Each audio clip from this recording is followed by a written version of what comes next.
Et nous sommes arrivés donc dans ce foyer de religieuse.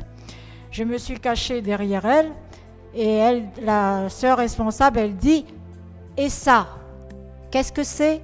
Elle dit « Ma mère, c'est une petite qui ne sait pas où aller. J'ai pris la liberté de l'emmener ici. » Elle a dit « Mais vous n'y pensez pas, ma fille, ici, c'est une maison de redressement, une maison de correction pour filles récalcitrantes, des filles qui avaient volé, tué et qui avaient aussi des bébés que les parents les jetaient dans la rue. Elles étaient accueillies dans ce foyer. » Voilà où j'étais tombée. Alors le lendemain, la sœur, elle m'a dit « Je ne peux pas te garder parce que toutes les filles qui sont emmenées ici, ils ont un dossier du juge des enfants. » Moi, je l'ai regardé, j'ai dit « Ma mère, quelqu'un m'a dit de venir dans sa maison, j'y suis et j'y reste. » Elle m'a dit « Non, non, on va te ramener chez tes parents. » Elle m'a dit « Où c'est que tu habites ?» Je lui ai dit. Et quand elle est arrivée chez mes parents, mon père lui a montré un fusil qui était chargé.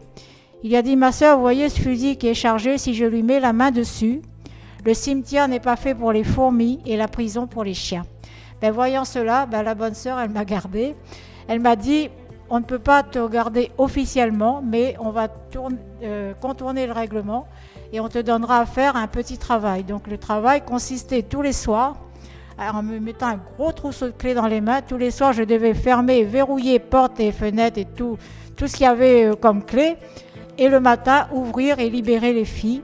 Et dans la journée, je devais aider la puéricultrice avec les bébés.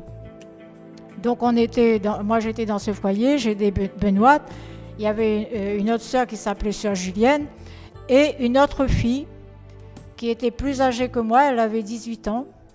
Et cette fille était une fille, moi j'étais récalcitrante, mais là j'ai encore trouvé plus récalcitrante que moi parce qu'elle ne faisait rien de ce qu'on lui demandait. Et un jour, elle a été mise en cellule d'isolement. Et quand elle est sortie de la cellule d'isolement, moi j'étais enceinte à peu près de 7 mois, elle m'a pris comme ça. Elle m'a dit « Toi, tu me cherches des poux, tu vas me trouver. » Je lui ai dit « Je ne te cherche pas de poux. Je te demande seulement de faire ton travail et d'obéir parce que moi je fais mon travail.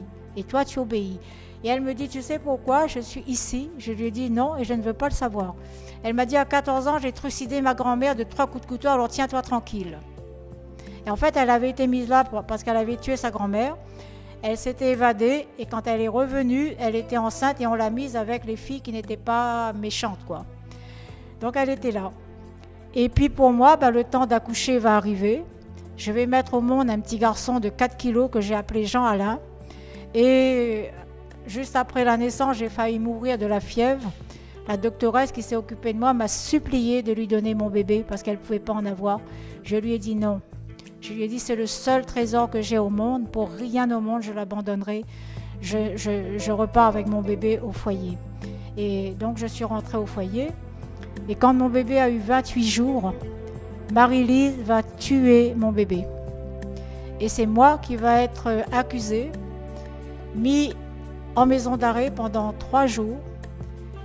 Et quand mon bébé quand je me suis retrouvée donc dans cette maison d'arrêt, je n'avais plus de larmes, mais la haine était entrée dans mon cœur. Et j'avais dit, je tuerai la fille qui avait fait ça. Moi, j'étais enfermée.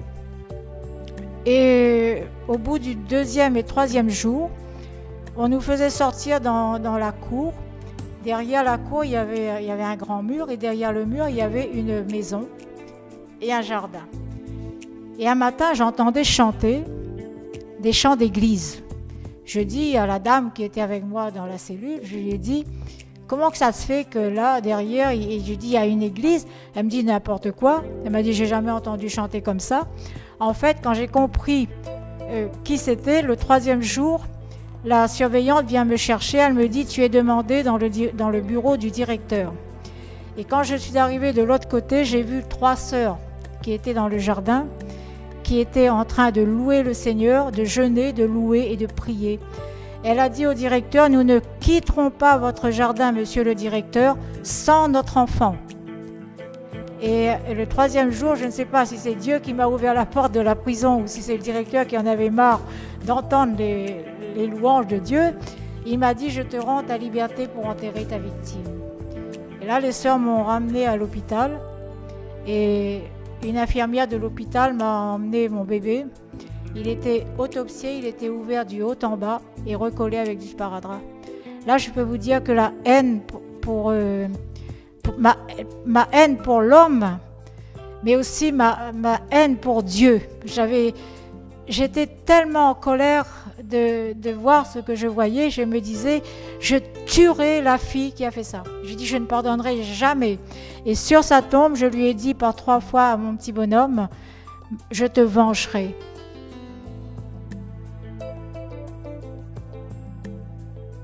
Là, c'était toujours le volcan, le piton de la fournaise qui bouillait dans mon cœur. Et je suis venue en France avec cette haine, toujours dans mon cœur, jusqu'à ma guérison. Quand j'étais guérie, un matin, Dieu m'a visitée. Parce que j'avais pris aussi de lire, les résolutions de lire ma parole de Dieu tous les jours. Et ce matin, je lisais le texte où Étienne se faisait lapider. Et à ce moment, j'ai senti une présence qui est entrée dans ma chambre, mais c'était une présence rassurante, comme quelqu'un qui s'asseyait sur mon lit. Et comme je ne voyais pas un doigt, mais qui me soulignait des passages et qui me disait, toi, tu n'as jamais pardonné. Ah, je lui ai dit, ça c'est vrai. Je lui ai dit, Seigneur, si c'est toi, c'est vrai. Je lui ai dit, j'ai jamais pardonné à Marie-Lise. Je lui ai dit, et alors? Et je lui ai dit, et même si aujourd'hui je veux lui pardonner, je ne sais pas où elle est. Et là, j'ai réouvert la Bible. Je suis tombée sur cette parole où Dieu dit « Je suis le Dieu de l'impossible ». Et là, j'ai dit « Seigneur, tu es le Dieu de l'impossible, c'est vrai. Mais aujourd'hui, je reconnais mon ingratitude devant toi. Je reconnais que je suis une menteuse parce que tous les jours, je disais le Notre Père, pardonne-nous comme nous pardonnons. Mais je le disais, mais je ne le faisais pas.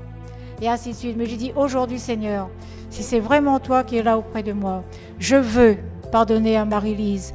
Mais comme je ne sais pas où elle est et que toi, tu es le Dieu de l'impossible, je te donne mon pardon et je te demande de le porter à Marie-Lise et par la même occasion, pardonne-moi, Père. Alors là, j'étais plus assise, là, je suis tombée à genoux, je pleurais tous les larmes de mon corps et j'ai vidé, j'ai dit, Seigneur, je reconnais toutes mes fautes devant toi, je reconnais l'amertume, la vengeance, la colère. J'ai donné tout ce que j'avais dans mon cœur. J'ai dit, Seigneur, toi, tu es le Dieu de l'impossible. Je te donne toute cette vengeance, cette haine, cette colère dans mon cœur. Prends-le, Seigneur. Et j'ai dit à la place, donne-moi ton amour. J'ai dit, Père, donne-moi ton amour. Et là, il s'est passé quelque chose d'incroyable. C'est comme si Dieu ouvrait un trou dans ma tête qui me déversait de l'huile. J'étais dans une paix vraiment incroyable. Je ne peux pas vous l'expliquer ce que j'ai vécu là parce que c'était de 7h du matin jusqu'à midi que j'ai vécu ça. Et à la fin, je lui ai dit, Seigneur, je te demande encore une chose. Donne-moi ton amour pour Marie-Lise, que je puisse l'aimer. Et à ce moment, j'ai senti aussi vraiment mon cœur qui s'ouvrait.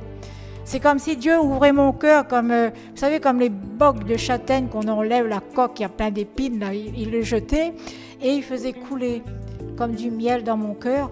Et j'ai ressenti un amour, je ne peux pas vous dire, énorme pour cette fille, pour Marie-Lise. Je me suis mise à aimer la fille qui a tué mon bébé.